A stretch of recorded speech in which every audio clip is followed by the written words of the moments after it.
Fala galerinha do xadrez, tudo beleza? Garry Kasparov contra Topalov, uma das partidas mais brilhantes da história do xadrez a gente vai ver aqui hoje. É uma partida considerada uma partida imortal, a gente já vai falar o que significa isso. E ela tá começando aqui a nossa playlist, que terá 14 vídeos, as maiores imortais da história do xadrez. Garry Kasparov, muita gente conhece de várias gerações. Se você perguntar pro teu avô, pra tua avó, conhece, teus pais, a própria geração, né, as gerações mais novas, todo mundo já ouviu falar. Quem gosta de xadrez acaba ouvindo falar nesse nome, porque é tido por muitos como o melhor jogador da história do xadrez. O próprio Magnus Carlsen, o atual número 1 do mundo, quando é perguntado sobre o melhor jogador da história, ele acaba mencionando Garry Kasparov, né? Claro que aí aqui a gente pode entrar num debate se foi o Bob Fischer, se foi o Paul Morphy, se é o próprio Magnus Carlsen, mas enfim, certamente um dos grandes nomes da história. E a gente tem aqui do outro lado o Vassilij Topalov, que foi campeão do mundo também. 2005, 2006, se eu não me engano, ele foi campeão do mundo. Então a gente tem dois gigantes aqui do xadrez mundial, tá? Inclusive eu vou fazer uma revelação. Olha bem para a foto do Topalov e olha para mim agora. Galera, eu levei anos aqui para fazer essa revelação no canal, né? Que eu sou o Topalov e isso aqui eu tô falando em 1999, olha como é que eu tô conservado. O que que eu tomo? Apresentando, olha aí, patrocinador de marca de café, tá na hora de patrocinar aqui o canal. Galera, vamos dar uma olhada nessa partida. Garry Kasparov começa com o peão do rei. O Topalov responde com a defesa Pirt, D6. Uma das maneiras aqui de combater peão-rei, saindo aqui das linhas mais complicadas de defesa siciliana e tudo mais.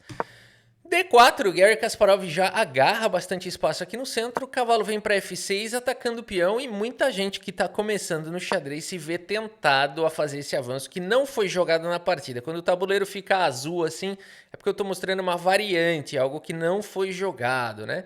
Por que esse lance é ruim, galera? Porque depois das trocas aqui, as pretas podem trocar aqui as damas e as brancas já não podem mais rocar, né? Além de tudo, as pretas vão jogar um ataque muito perigoso aqui, né?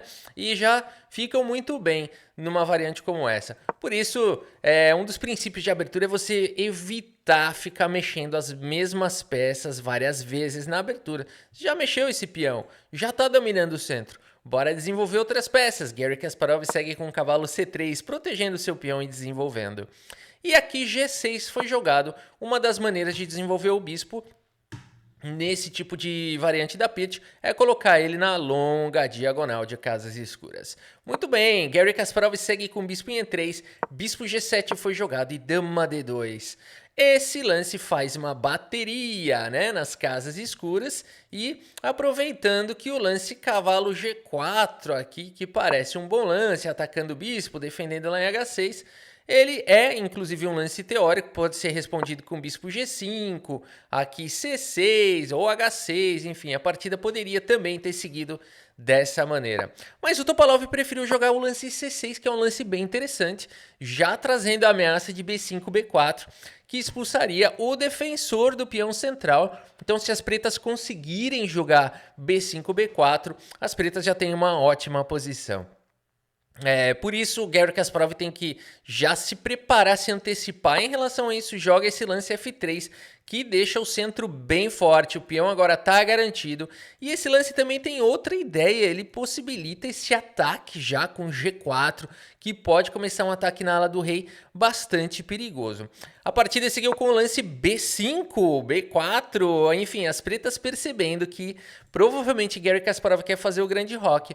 As pretas já começam a atacar na ala da dama, preparando um dos tabuleiros, um dos cenários aqui mais agressivos que existem, né, no xadrez, que são os roques em alas opostas, com ataque dos dois lados. Eu costumo brincar que quem dá mate primeiro ganha, né? Então, vamos lá. Garry segue desenvolvendo o cavalo de Gen E2 e o Topalov segue com o cavalo aqui na casa de D7. Ô Rafa, não dava pra expulsar esse cachorro daí e já jogar um B4? É possível esse lance, o Garry Kasparov provavelmente jogaria um lance cavalo aqui em D1, atacando o peão. A partida poderia seguir dessa maneira, também com chances para os dois lados. Mas o Topalov preferiu um lance de desenvolvimento, jogou com o cavalo de bem em D7. E o Gary passa para o ataque já com bispo H6, um lance que assusta, é porque já está ameaçando capturar aqui o bispo. E esse lance meio que incentiva aqui o roque, mas o Topalov não joga esse roque. E o Garry Kasparov quer rasgar um H4 e quer partir imediatamente para um ataque aqui na ala do rei. Essa é a ideia, né? Incentivar o roque que defenderia o bispo para começar o ataque. O Topalov prefere não ir para essa linha, prefere simplesmente trocar bispo toma, dama toma, segunda partida e bispo B7. O Topalov não pode agora rocar, né? A dama tá dominando essa casa. Quando no roque o rei não pode passar para uma casa atacada. Então, o Topalov segue desenvolvendo na ala da dama. Gary joga um A3, ele evita o lance B4 e a partida segue com o lance E5. O Topalov dá a casa de E7 aqui para a dama. Talvez ele possa lutar e trocar as damas e tem uma posição ok. Qual é o problema das pretas se as pretas trocarem as damas aqui? Nenhum. Por isso, o grande roque foi jogado agora pelo Garry Kasparov. Dama em E7, sim, indo para a ideia de trocar as damas. Gary aproveita o seu tempo, joga o lance rei B1, que é um lance muito comum quando você joga com um grande roque, porque você tira o rei de possíveis ataques na coluna C, tira o rei de possíveis ataques nas casas escuras, deixa o rei aqui protegidinho. A partida seguiu com A6 aqui pelo Topalov e o palco vai sendo montado para uma das posições mais espetaculares da história do xadrez, galera. A6 protege o peão de B5, prepara talvez para jogar um C5.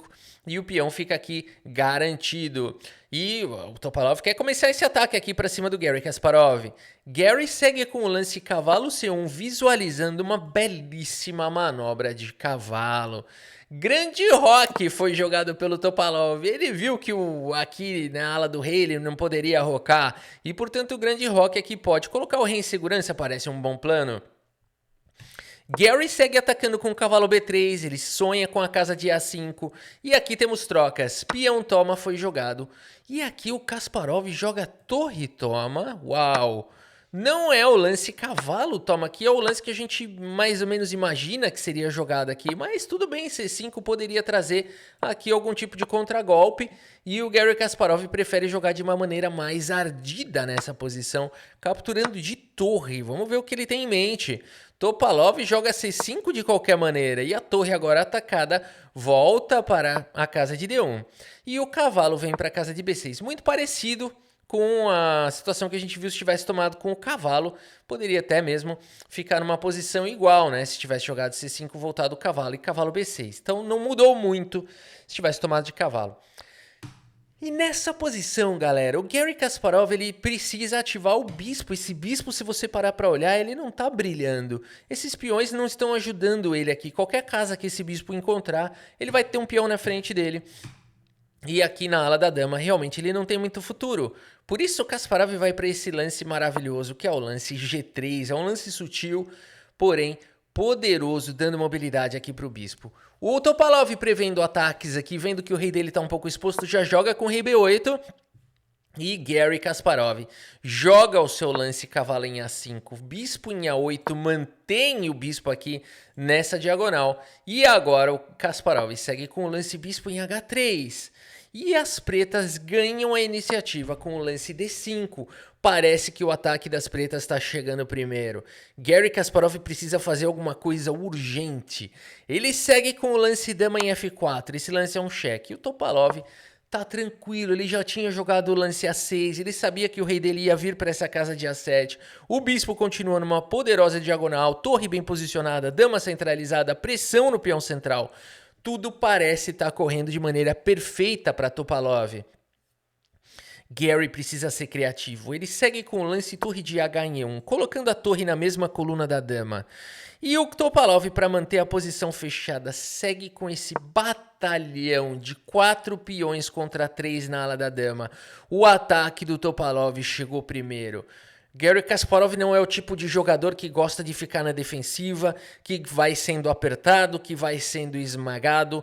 Nesse tipo de situação, ele procura encontrar o recurso máximo, nem que ele tenha que sacrificar a peça, nem que ele tenha que entregar material. O Garry Kasparov, ele precisa da iniciativa. É assim que ele joga, é isso que alimenta o espírito criativo de Garry Kasparov. Nesse momento ele joga o lance cavalo D5, o único lance da posição, porque jogar cavalo A2 seria um lance triste demais, um lance que tira uma casa de fuga do rei, o cavalo fica praticamente aqui abraçado no rei, os dois com muito medo. Não, Garry Kasparov vai para cima com o lance cavalo D5, mas esse lance parece não ser possível, tem muita gente guardando essa casa. No entanto, tem um detalhe, depois de cavalo toma, Garry segue com o lance peão toma e não dá tempo de ninguém ousa encostar aqui nesse peão, porque esse lance abriu um ataque descoberto para cima da dama do Topalov, portanto a dama está atacada e dama D6 foi jogada, e aqui a gente tem uma posição que parece perfeita para as pretas, porque agora o Garry Kasparov tem um peão fraco. Em D5, esse peão, cara, não vai sobreviver aqui. Tem muita gente atacando ele. O Topalov quer trocar as damas, o que já levaria praticamente para um final. E o Topalov vai ter um final com um peão a mais, ou seja, o Kasparov vai ter que sofrer a partida inteira rezando por um empate. Garry Kasparov não aceita isso. Ele simplesmente não aceita ter que jogar por um empate, ter que jogar se defendendo. E por isso ele vai para um dos lances mais chocantes e brilhantes da história do xadrez. Sim, meus amigos, nessa posição é possível jogar um lance absolutamente brilhante e genial. Não é apenas um lance, é uma das sequências mais profundas que já se viram na história do xadrez. Começando com esse lance chocante. Torre por peão, meus amigos. Não é possível um lance desse. A gente fica procurando aqui o que está acontecendo, por que dá para jogar um lance desse. Não é possível que esse lance seja bom.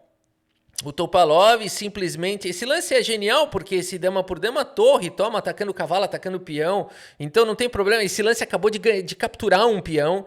Então o Garry Kasparov não tem mais o problema do peão fraco aqui em D5. Por exemplo, se dama toma, simplesmente torre toma.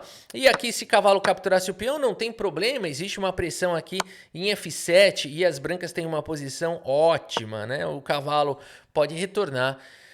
E a partida vai embora com chances para os dois lados, e o Kasparov inclusive com um peão a mais aqui, né? Então, o Topalov aceita o desafio, ele fala, cara, me entregou essa torre, eu vou tomar, e segue com o lance peão toma. E a gente fica se perguntando por que o Kasparov entregou uma torre, né? Por que ele entregou essa torre? Não tem continuação? Porque você fala, mas agora vai tomar o peão aqui, não foi o lance jogado, esse lance seria um erro, porque as pretas podem cobrir de dama. E não dá para capturar o cavalo está defendido. E não tem sequência. Mas eu dou cheque aqui, não tem problema, o cavalo volta, né? Mas tem dois ataques. Tudo bem, as pretas vão devolver um pouquinho de material. As pretas têm uma peça a mais nessa posição. Elas podem se dar ao luxo de devolver um pouquinho de material. Tem uma peça a mais? Não. Perdão, mas a dama está atacada e o cavalo vai estar atacado. São trocas, né? Então, por exemplo, aqui, se bispo toma, vamos imaginar essa situação, simplesmente está pendurando a dama. E se então, não vou pendurar a dama, vou trocar e depois vou tomar. Não tem problema, aqui as pretas podem simplesmente trocar aqui e as pretas estão melhores, né? Elas têm uma torre aqui a mais, né? Então, simples assim, uma torre por 2 peões, né? Então, que incrível, galera, que incrível aqui essa posição. Por isso, dama toma não é possível. Lembrando, momentaneamente aqui, o Kasparov tá jogando com uma torre a menos. Tá jogando com uma torre a menos momentaneamente. Só que o Kasparov não está satisfeito.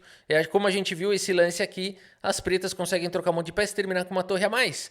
Por isso o Garry Kasparov segue com mais um lance chocante e brilhante, que torna essa partida uma imortal. O único lance possível da posição que justifica esse sacrifício, que é o lance torre 7, galera. Essa partida é uma loucura. E não parece ser possível esse lance, porque as brancas sobraram com um bispo no canto, um cavalo no canto e uma dama. Essa torre pode ser simplesmente capturada? Não é possível que isso vai dar certo. Vamos ver o que o Garry Kasparov tem em mente, pessoal. É uma loucura isso. A partida segue agora com o lance rei B6 e não dama por torre, porque dama por torre está levando cheque mate com dama por peão. A dama não pode mais cobrir em B6. Essa é a ideia do lance torre 7, é desviar a dama para que ela não possa mais proteger o rei. E agora o rei vai tentando escapar, só sobrou a casa de B8. Dama B6 vai para cima do rei. O rei não tem mais para onde se movimentar, teria que cobrir aqui de bispo. Mas aqui tem cavalo dando cheque e a ideia não é nem ganhar a dama. O lance seria forçado o rei em A8. E aqui você tem a possibilidade de tomar a dama ou de dar checkmate. Qual das duas você prefere? Né? Nesse caso, Rafa, eu prefiro tomar a dama. Tudo bem, mas se você também quiser já finalizar logo a partida, você pode jogar esse lance, que é o melhor de todos. Dama em A7, checkmate. Não é possível isso! Por isso não dá para o Topalov capturar a torre, ele tá levando mate. Rei B6 foi jogado, mas agora parece que a ideia do Kasparov foi por água abaixo. Porque ele já entregou uma torre, tem uma torre a menos, e agora tem um cavalo atacado e uma torre também atacada. Não é possível que isso vai dar certo. Kasparov segue com dama por peão com cheque, galera. E aqui não tem mais jeito, o rei não tem mais para onde ir. Ou é rei por cavalo, ou é cobrir aqui de dama. Cobrir de dama é ruim, porque dama por cavalo já recupera material e vai pra cima. Vou mostrar pra vocês, porque não é tão simples também. Não é bater o olho e saber o que tá acontecendo aqui. Dama por F6 seria jogado. E aqui é possível cobrir de dama e não rei por cavalo, porque no mínimo já tá levando um garfo aqui perdendo a dama, se é que não tem nada melhor. Então aqui teria que cobrir de dama, mas Garry Kasparov nessa posição poderia seguir atacando, galera, sim, com o lance dama aqui em D4 com cheque, né? Não é possível tudo isso. E aqui, se rei por A5, B4, joga, tem que mostrar, porque aqui é toda a profundidade de cálculo do Garry Kasparov. Aqui, só mais um parênteses, se ficasse repetindo aqui, teria esse lance impossível, né? Esse lance bonito aqui, lance bispo em E6, olha só. Eu acredito que o Garry Kasparov tenha calculado tudo isso, sim, né? E aqui, enfim, se tomar de peão vai perder a dama. E aqui, enfim, as variantes são as mais complicadas possíveis, né? Se rei por cavalo, aqui tá vindo um B4 com sequência de checkmate. Aqui teria um dama C3 indo para o mate. Muito parecido com o que vai acontecer aqui na partida. Mas então, só para mostrar, galera, a complexidade da posição com dama C5. As brancas têm um ataque muito forte. O melhor lance é rei por cavalo. E agora, Garry Kasparov, como continuar nessa posição? Porque uma torre e um cavalo a menos e uma torre caindo. Garry Kasparov segue com o único lance da posição B4. E o rei agora é obrigado a vir para casa de A4 e esse rei tá quase levando mate. Garry Kasparov, no entanto, não pode jogar o lance... Aliás, o melhor lance nessa posição seria o lance torre A7. O Kasparov acaba não encontrando esse lance. Uau, hein? Uau, esse lance é muito forte. Torre em A7 aqui, coloca pressão no peão de A6 e é muito difícil de defender essa posição. Garry Kasparov teria um ataque aqui praticamente indefensável, teria que jogar um bispo B7 e por aí vai para tentar defender aqui mais uma vez o peão de A6. Mas só qual é a ameaça? Vou jogar qualquer lance. A ameaça aqui é dama C3 e não tem como defender. Se bispo por peão defendendo aqui, essa casa teria rei B2, galera, ameaçando sacrificar a dama aqui. Só para vocês terem ideia do poder da posição. E se jogasse dama E6 para evitar, teria torre por A6, que bonito, hein? Torre por A6, isso aqui é quase um mate, teria que tomar de dama. E aqui dama B3 com cheque. Não é possível isso, Rafa. Não é possível. Isso parece coisa mentirosa, parece coisa de puzzle mentiroso. Sim, galera, isso aconteceu de verdade. Por isso, essa partida entrou para a história. Isso não existe, né? É uma beleza do tamanho do planeta, né? Por isso, torre A7 seria um super lance. O Garry Kasparov encontrou uma ideia parecida. Dama C3 foi jogado. Deixou a torre, porque ele quer dar mate aqui. Dama B3 agora seria mate. Mas o Topalov tá ligado na situação. Ele já tem uma torre e um cavalo a mais. Olha o tanto de material. Ele fala, não, aqui eu não quero outra torre, não vou cair nessa. Segue com o melhor lance da posição, dama D5. E agora a casa de B3 está segura. E o Garry segue agora com o lance torre em A7. Mais uma vez, a ameaça é checkmate. Topalov tem que fazer alguma coisa, segue com o lance bispo B7 defendendo o peão. E parece que o ataque do Garry Kasparov virou pó. Mas não, Kasparov segue com torre por B7. E o Topalov então conseguiu algo importante. Ele devolveu um pouquinho de material, devolveu a peça que ele tinha a mais, mas ele ainda tem uma torre a mais. E desviou o ataque de A6, que seria um ataque de checkmate. Com isso, ele ganhou um tempo. É claro que o Topalov não vai tomar a torre e levar mate aqui, mas o Topalov ganhou um tempo para tentar trocar aqui as damas e levar para um final com uma torre a mais. Por isso, dama C4 foi jogado. E nesse momento, o Garry Kasparov joga a dama por cavalo e o material já não tá tão ruim assim, a questão material. Porque o Kasparov acabou de tomar um cavalo, tá ameaçando o peão de A6, tá com pressão aqui nas duas torres. E recuperou um pouquinho de material. Então agora ele tem uma qualidade a menos. A gente chama qualidade a menos quando você tem um bispo contra uma torre. A torre vale 5, o bispo vale 3. A gente chama de qualidade a menos. No entanto, o Garry Kasparov, além de tudo, tem um peão a mais. São 6 peões contra 5. Então a questão material está quase balanceada. Problema do Topalov, ele tem um rei aqui em A4, um rei que está sofrendo tudo. Por isso, o Topalov segue agora com o rei por A3. Pelo menos ele elimina a defesa do peão de B4 e, de repente, até consegue ir para um contragolpe aqui. O rei e a dama estão chegando para cima do rei do Kasparov. Também seria possível jogar aqui o lance torre D1, mas fica na dúvida se esse lance realmente seria bom. O Topalov prefere jogar o lance rei por peão. Garry Kasparov segue com o lance dama por peão, rei por B4 foi jogado, e a gente fica se perguntando se valeu a pena para o Garry Kasparov jogar isso, porque como continuar aqui agora? O rei do Kasparov está exposto, não sei, o Topalov daqui a pouco vai dar mate aqui, vai dar mate em alguns lances, né? Quem vai dar mate agora é o Topalov no Kasparov, mas Kasparov tem uma ideia, só tem um lance nessa posição possível, que é esse super lance C3 com cheque, galera. A combinação do Kasparov não acabou e vocês vão ver, vai longe ainda. A partida inteira é uma combinação infinita do Garry Kasparov aqui contra o Topalov. O Topalov se defende bem, ele não pode capturar de dama, porque isso tiraria a defesa do peão. E agora dama por peão, joga o rei para casa de A3 e o checkmate chega, e chega com velocidade. Aqui mate em poucos lances. Por isso, rei por peão foi jogado. Uau, galera, o Garry Kasparov agora já tem uma qualidade e um peão a menos. A quantidade de material tá muito ruim, mas o Kasparov acha o único lance da posição dama em A1 com cheque, expondo mais aqui o rei. Uau! Rei D2 foi jogado, escapando com o rei, e dama B2 com cheque. Parece que isso daqui não vai dar boa para o Kasparov, porque o rei agora começa a escapar, rei D1 foi jogado, né? Mantendo aqui, de repente, possibilidades até mesmo de ataque. A gente não sabe quem é que está atacando quem nessa partida. E o Garry Kasparov só tem um lance bom nessa posição. E, galera, é um lance muito difícil de achar. É muito difícil de achar. As brancas jogam aqui. É muito difícil de achar e só tem um lance que não perde. E é o lance que dá uma boa vantagem para as brancas. E não é loucura isso? A posição é tão afiada que ela só permite um lance para as brancas, que é o único que não perde e é o que dá a vantagem para as brancas. Pra você ter ideia, né? E o Garry Kasparov encontra um dos lances mais espetaculares da história, o lance bispo em F1, galera. O quê? Não é possível isso! Mais um lance brilhante, quando você pensa que a partida, né, agora, cara, o Kasparov não dá tempo do Topalov respirar nessa partida. E agora a dama tá atacada. Qual é o problema de dama aqui capturando o bispo? O problema é que o checkmate chega e chega com velocidade. Olha só que legal aqui essa sequência, torre 7. O rei não tem mais para onde ir, tem que cobrir de dama. E dama por dama vai entregar mate.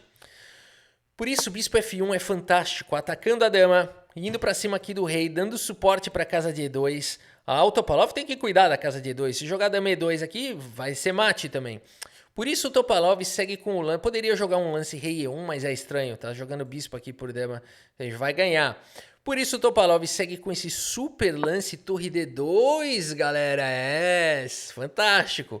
Aqui, se bispo por peão, o Topalov tem torre toma aqui com cheque, seguido de peão toma e tudo igual, né? Vai para um final onde as pretas têm condições aqui de lutar por um empate. Por isso, torre D2 foi um super lance, mas o Garry Kasparov segue com mais um lance genial nessa posição. Genial, genial. A partida inteira é genial. E o único lance da posição, Garry Kasparov me encontra, que é o lance torre D7, galera. O quê? Deixou a dama? Não deixou a dama. Esse lance crava a torre e ameaça mate ao mesmo tempo. Não, é verdade. crava a torre e ameaça mate. Não sobra mais nenhuma possibilidade aqui para o Topalov. Ele tem a dama atacada e tem a torre atacada, tá levando mate. A dama não consegue defender aqui a torre e se salvar ao mesmo tempo. Então o Topalov tem uma ideia. Ele fala, eu vou capturar essa torre e jogar 2 torres contra a dama do Garry Kasparov. Parece um bom plano. Agora a gente tem esse final aqui. No entanto, o Topalov esqueceu que no final dessa combinação a torre dele tá caindo. E galera, não tinha jeito aqui. Não é que foi um erro torre por torre. Não tem outro lance. Qualquer outro lance vai perder. Tá? Então, qualquer outro lance aqui tá perdendo. Vamos supor, vou jogar rei E1, porque se tomar minha dama, eu tomo a dama também com cheque. Problema desse lance, torre por torre. Olha que loucura isso. E aí, se rei por bispo, torre D1 entrega cheque mate. Então não tem saída essa posição, não tem saída. Por isso a partida seguiu com torre toma e depois das trocas cai a torre. Mas o Topalov ainda tem uma esperança. Ele tem um ataque aqui para cima desse rei e tem um peão passado que está avançando. Por isso torre D3 foi jogado. O Garry Kasparov segue com o lance dama em A8. Temos agora o lance C3. A posição tá ficando perigosa. De repente vai vir um C2, C1 promovendo aqui para a dama. Kasparov tem que fazer alguma coisa. Segue com dama em A4. Esse lance controla a casa de C2 com o tempo. Porque se jogar C2 agora a dama toma. E rei E1 foi jogado. E o Kasparov tranquilamente segue com F4. O Topalov não desiste. F5. Ele não tá acreditando no que tá acontecendo. Quem tem peão passado tem esperança. Kasparov joga com rei C1 aqui, a casa de D1 e de C2 estão muito bem controladas. O Topalov tem que jogar o lance torre D2, o Kasparov segue simplesmente com o super lance dama em A7, galera. E por isso, nessa posição, e também vai para cima aqui dos peões, né? E por isso, nessa posição, o Topalov abandona aqui a partida. Abandonou porque não dá mais. Que partida espetacular. Aqui uma possível continuação. Vamos colocar aqui pra gente ver, né? Seria esse lance H6. Mas o Kasparov pode fazer o que ele quiser aqui. Pode jogar, por exemplo, o dama aqui em A6, atacando mais uma vez aqui os peões. E as pretas, o que vão tentar fazer aqui? Torre por H2, né? Ah, vou tentar dar perpétuo. Não dá, o rei vai escapar aqui, vai tomar esse peão e vai fugir. Ah, então eu vou tomar aqui os peões. Mas agora a posição, ela colapsa, né? Esses peões aqui caem e esse peão vai avançar. Então, sei lá, qualquer lance aqui, vai cair aqui, vou dar cheque aqui, o rei sai. O rei sai para C2, sei lá, rei por G3 pode ser jogado. Mas aqui as brancas têm um final vencedor, né? Dama em E5 aqui acho que é suficiente, né? O peão vai disparar e não há o que fazer em relação a isso. Vai ter que acabar sacrificando aqui alguma peça e por aí, né? Aqui as brancas ganham com facilidade. Bora dar uma olhada no relatório aqui do chess.com, ver o que o computador achou dessa partida. Vamos ver. Olha aí, 98% de precisão. É para entrar para a história ou não, galera? Uma partida de 98% de precisão com um monte de sacrifício, lance brilhante, é diferente dos de hoje em dia. 98% por quê? Porque jogou aquele preparo de abertura, a partida teve 100 lances perfeitinhos e terminou no empate. Não é assim? Não. O Kasparov, olha esse gráfico, cara, olha esse gráfico. O Kasparov é uma máquina, galera. 5 lances brilhantes. 5 lances brilhantes dados pelo Stockfish. Não fui eu que classifiquei como brilhante, eu classifico todos. O Stockfish deu o lance torre 7 como lance brilhante. Ele deu o lance dama C3 como lance brilhante. Ele deu o lance torre por B7 como lance brilhante. Monte de lance único. Bispo em F1 como lance brilhante. E torre D7 como lance brilhante. Tá bom pra vocês? Garry Kasparov. Espero que vocês tenham gostado dessa partida da nossa playlist Partidas Imortais, as melhores imortais da história do xadrez. Espero que vocês tenham gostado da partida e do vídeo. Muito obrigado pela sua audiência, um grande abraço para todos vocês e até a próxima. Valeu!